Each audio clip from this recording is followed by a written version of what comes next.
my name is Chris Williams. I'm the Managing Director of HI Fraser. We're a 60-year-old Australian company that has workshops in Sydney and Perth. We were started by HI Fraser about 60 years ago in Tasmania, and we've grown to be advanced manufacturing and complex service delivery company. Essentially what we do is for a major asset, mostly in the marine space, about 80% of that asset is looked after by the big guys, so BAE, Thales in the defence space, Woodside, Chevron, BHP Petroleum in the offshore oil and gas space. We focus on the 20% of systems that are niche and difficult, and we can either, our mantra is, we'll either make the bit or we'll find it. So essentially the value proposition is that quite often a lot of those major assets have been designed overseas, whether it's an oil rig, a floating asset, a cruise liner, a warship or a submarine. They've been designed overseas and they come to Australia with a unique supply chain. What we do is, because we've got that manufacturing ability, we can respond very quickly to manufacturing requests. We can also respond very quickly because we have a number of relationships with small companies the same size as us around the world. HI Fraser remains competitive because we've got a technical edge. We're not competing on efficiency, we're competing on intellectual property and ideas. If you want efficiency, we're competing against that, go to Korea, India, China. So we can't compete with those guys on large volumes of commodity stuff. Where we can compete is on small volumes of very smart little bits.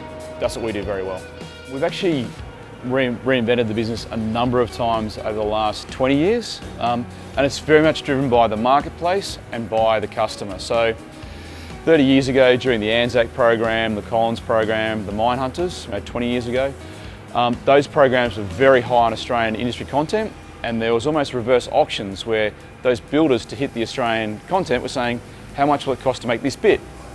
We then had a period of time we bought a number of assets off the shelf in the defence space. So we bought air warfare destroyers, LHDs off the shelf, Abrams tanks off the shelf.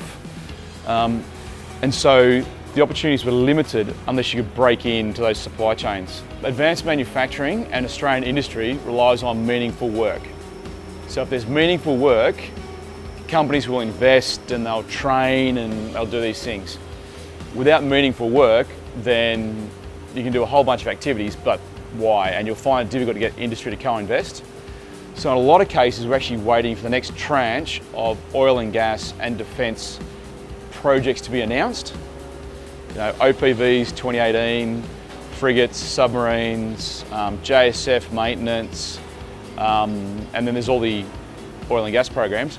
But they're in the 2020 to 2024 timeframe before any meaningful work filters through to the Tier 3, Tier 4 companies like ourselves.